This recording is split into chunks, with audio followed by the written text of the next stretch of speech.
All right, welcome back to another weekly recap. I'm Brie E Anderson, and today we're going to be talking about how Instagram is getting rid of the IGTV button from the homepage. We're also going to talk about some new changes to Google featured snippets.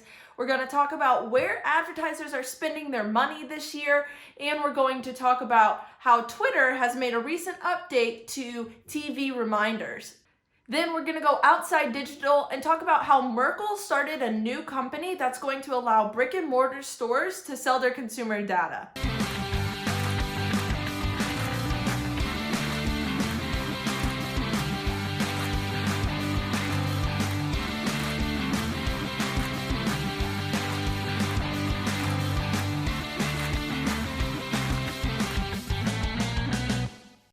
All right, first things first, let's talk about Instagram getting rid of the IGTV button from the home screen of Instagram.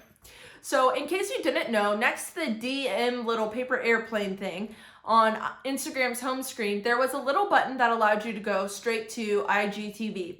Now, Instagram said that very few people interacted with this button, and instead they're finding IGTV content in their feeds, the Explore tab, or just through the IGTV app alone. Now, to be honest, I never even realized that I could go straight to IGTV through this icon. I think my mind kind of like blanked it out, and it wouldn't really surprise me if most users did that. So what this tells me is that Instagram users really enjoy scrolling. So if they're going to be watching Instagram stories, they're gonna tap through them. And if they're going to just be browsing Instagram, they're going to scroll through it. And that's where most people, like Instagram said, are finding the IGTV pieces of content that they actually want to watch. So the first thing that comes to mind is Gary V's IGTV segments. Most of them are just, the standard 60 seconds, and he kind of hooks you at the end of that 60 seconds, so you click in and watch the rest of it. But the reality of it is this content isn't very long, especially the content that Gary V is posting. There's really no benefit that people are seeing from creating long form content and posting it on Instagram. I would imagine that when Instagram came out with this, they were kind of thinking it was going to be somewhat like a Facebook Watch, because Facebook Watch has its own page on Facebook as well, and people scroll through that and watch those longer form segments. But a lot of those segments are anywhere between 10 and 20 minutes long. On IGTV, there are just not people on Instagram watching 20 minutes of one video.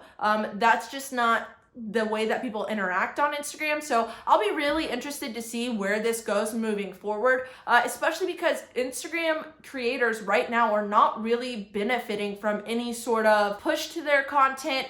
They're not getting there's no ads that they make revenue off of or anything of that sort. So I'll be interested to see where IGTV goes. I keep telling everyone not to worry about it, any of the businesses that I consult with, because there's really, like I said, there's just no added value. So I expect that one of two things will happen. Either one, they'll get rid of IGTV completely and you'll have to stick to your 60-second mark, or they're just going to expand the length of time that you can put a video up from 60 seconds to maybe 5 minutes or 2 minutes. I just really don't see that this long form content's going to pick up on Instagram. So my biggest suggestion for you is, if you do have long form content, you could do one of two things. You could put the content in 60-second intervals as a carousel, so people watch the first video, swipe, watch the second video, etc., etc. Or you could do that longer form content in your stories and then pin it as a highlight on your profile. And if you're looking for a better place to host that long form content, I would highly suggest LinkedIn. We've talked about it before. LinkedIn right now is a business's dream, especially when it comes to video. I would highly suggest YouTube. Talked about that last week. YouTube's constantly showing up in search engine result pages. So not only are you going to get the social benefit, but you're also going to get the search engine optimization portion. Or if you really want to stick with Facebook, I would just put it on Facebook and hope that you're getting people to watch it through that watch page. All right, next let's talk about Google's latest change to featured snippets. So we know the core update came out last week, and as that was finished rolling out on the 22nd of January, also rolled out a statement saying that globally, featured snippets are only going to show the URL of that business that owns the featured snippet in the featured snippet, and they're not also going to have a listing on page 1. Now, people had a lot of mixed feelings about this. Some SEOs are like, great, now you're not going to be double dipping. But personally, as an SEO, my number one move was we need to take up as much space as possible on the SERP. And if that meant that we had a featured snippet and we had a listing on page 1, that was great. But not a lot of SEOs see it that way. And I can understand why, because if you don't claim that featured snippet, then all of a sudden you can expect that your competitor's taking up much more of the first page. Like I said, truthfully, I think that was something like, if you earned it, good work. But Google has come out and said straight up, if you have the featured snippet, you're not going to have a listing on page 1. And they also didn't confirm that you're going to have the first spot on page 2. So this could really, kind of hurt people when you think about how many people are actually clicking through on featured snippets. So make sure you're watching your search console. Make sure you're doing your keyword research. I highly suggest using Moz's keyword tool. After they integrated with Stat, they started to get a lot more information as far as what snippets are showing up in the search results. So I highly suggest using a keyword tool like that and watching those keywords to see how it's going to affect your organic ranking. Aside from that, I don't really know the best way to execute this, but if you are going to have a featured snippet, we've got to find a way to brand that so that you're getting something back from the featured snippet. So if you're simply answering a question, right? So if somebody says how to tie your shoes, the first thing that shows up is a list, right? It's step 1, step 2, step 3, step 4. And then people go, okay, well now I know how to tie my shoes. And they leave the search engine result page. That's fine, but do they know where that information came from? We really have to find a way to make sure that people are still knowing that we're an authority on whatever topic we're showing up for. This is something that I've gone back and forth on for a long time, but like I said, I would keep a close eye on how you're being affected by this featured snippet change. Also, Google's 2020 update came out, and it looks like it really focused on kind of that authority expertise again, but it focused very specifically on like medical industries, your money, your life, also health and like financial advice. So anything where people could be self-proclaimed experts and not actually have credentials, Google hit those sites hard. So definitely be on the lookout. Again, it is still too early at this point in time to know what exactly Google is looking for, but just be sure that you're really watching your SERPs for the keywords that are being affected and what is showing up above you, and whether or not it's your featured snippets and losing that page 1 rank, the second page 1 rank, I guess, and if that's what's hindering your click-through rates. All right, so now let's talk about where ad spend is here in 2020. According to research done by Pamela Bump over at HubSpot, about 43% of all ad spend digitally is spent on Facebook and Google. That does not include Instagram, Audience Network, or YouTube. So just Google and Facebook alone has 43% of digital ad spend. And about 65% of all digital marketers surveyed said that they wanted other options. The article that I actually pulled all this information from is titled 5 Alternatives to Facebook, Google, and Amazon Ads. The 5 alternatives it lists are Bing, LinkedIn, Twitter, Reddit, and Pinterest. Personally, as a media buyer, I'm concerned that these things are on this list, mostly because if you're not using Bing advertising, you're simply being lazy, or you have to have a really, really young audience not to use it. Because Bing allows you to take your entire Google Ads paid strategy and import it into Bing. And it happens in less than 5 minutes. So if you're not using Bing and you're running Google search campaigns or display campaigns, then you are simply being lazy and you're not diversifying. While Google might have 90% of all searches that happen on the internet, that may hurt the volume of clicks there are to be had, but what it doesn't hurt is the click-through rate, the ad spend, and the cost per click. So if you think 43% of all ad spend is happening on Google and Facebook, if you're not on Bing, you're You're competing with everybody else when you could be spending far less, having far better click-through rates and far lower cost per conversions over on Bing, and you're just using the same ads and monitoring another platform.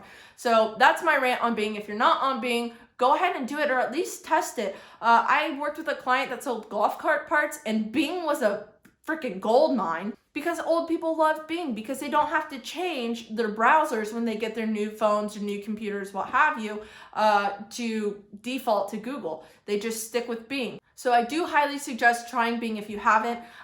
You guys should already know my feelings on Pinterest. I talked about this last week. Pinterest is surpassed Snapchat in users, and they were suggested as one of these alternatives to Facebook ads when it comes to social ads. And I gotta tell you, I'm a huge fan of Pinterest.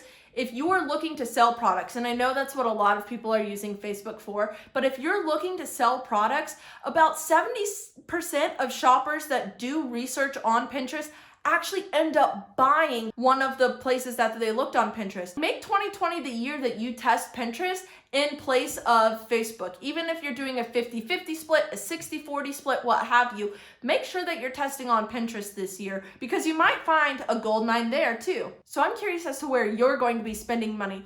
Drop a comment below and let me know what it is that you're selling and where you'll be testing ad spend this year. Our last digital update is the Twitter TV reminders. So I don't know if you've noticed this, but a lot of automated campaigns have been going on Twitter recently for the past few years. I wrote an article on LinkedIn about the Apple event reminders that Apple used for their big event every year where they released like the iPhone 11, the new Apple Watch, and all of that stuff. I really liked the way that that was automated, and apparently they've been using this for TV all along and I just never even knew. But what they also have is a call to action button that TV programs can use to set reminders or to send their viewers reminders of when the show is about to come on, when the show is on. The change that they made recently to this button was that it's a much larger button, so you have your tweet and then the button takes up the whole same amount as the tweet, but it just adds another, let's call it 5 pixels to the amount of space that actual tweet package takes up in the timeline. If you look at what Twitter has done in order to be part of conversations, they are killing it as far as social media platforms go. In this article, Andrew Hutchison wrote for Social Media Today where he talked about this update. He cited that there were like 8 million tweets the second that some guy died in Game of Thrones. No spoilers, and also I don't watch the show, but the second some guy died, there were 8 million tweets that went out. Twitter is really trying to keep their niche as a place where conversations happen around big events, whether that's news, TV programs, sports, what have you. Twitter wants to be the place where people go to have conversations, and there are no holds barred, especially when it comes to TV. I don't know if you know this, but they also have a deal for streaming the Olympics live. They've had the NBA and NFL live. Really look to Twitter as a place to do real-time marketing. So jump on those trends, be a part of those conversations, and promote your product, your business, your services, what have you, within those conversations. I always like to say it's a lot easier to be a part of a group and speak into a group than it is to yell into the oblivion and hope that somebody hears you. So really focus on that real-time marketing.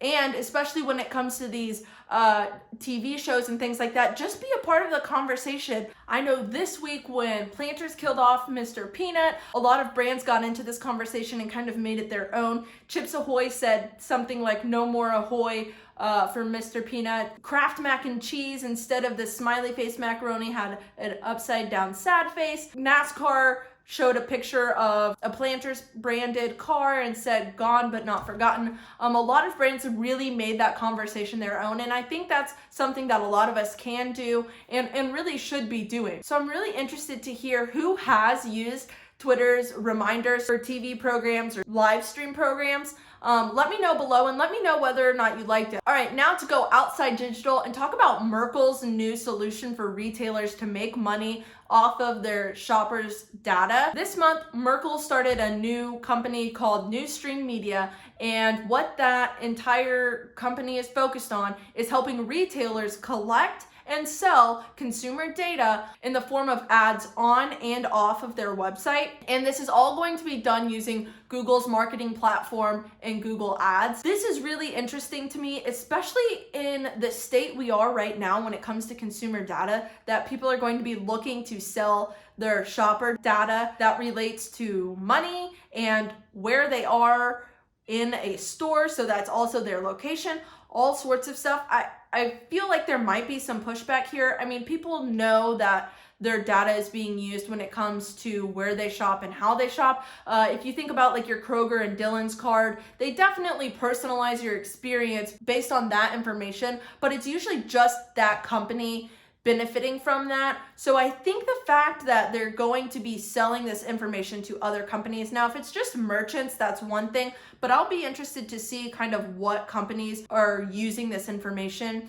Now, we talked about in a previous episode that Walmart did just come out with a search platform, and I believe that it could work kind of the same way for those on-site ads where they say, we know that this customer buys these types of products, and you can sell to a merchant a premium placement for that product. But I think it is just very murky in today's environment to be selling more data. Customers are not happy about it. And to make sure that you're staying up to date on all of the regulations that are being put in place when it comes to privacy and selling data, I think that this is quite a big jump for them to be taking right this second.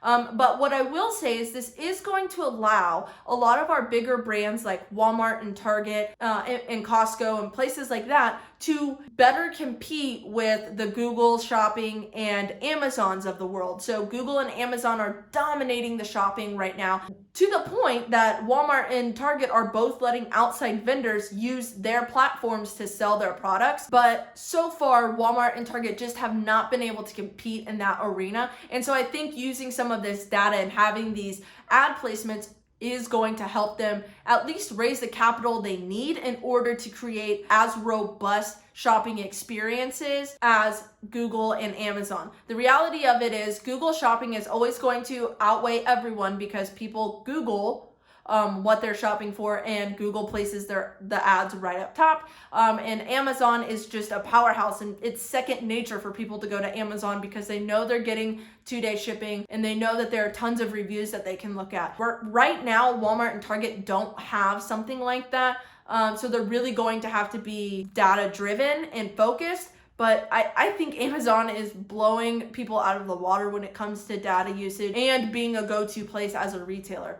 But nonetheless, Merkle is going to be working with retailers through Newsstream Media and helping them sell and profit off that data. So we know that data is the most valuable asset that a company can have. And so for them to be able to profit off this is going to be nice for them, just as long as they do it very strategically. Something that I did think that was really interesting though is that they say on and off of their websites. So like I was saying, they're also going to be using data of where customers are in the store. And that's another place where I think this could get really sketchy, but it could be really innovative. So they're going to be tracking where people are in a store, and they're going to be able to sell ad spaces throughout their store to other companies. Now, if they stick to just merchants, I think this is fine because it's second nature. We're used to people pushing their brands when we're in the store if their brands are sold there. But I think this could get a little fishy if it's more than just the merchants that are selling within the stores. Like I said, I don't know where this is going to go. This company was just formed this month, so we'll see where it goes, and I would definitely keep an eye out on that. Thanks for tuning in to another weekly recap. I know this one was a little bit shorter, but I hope it can help you out. Thanks for watching, and I'll see you next week.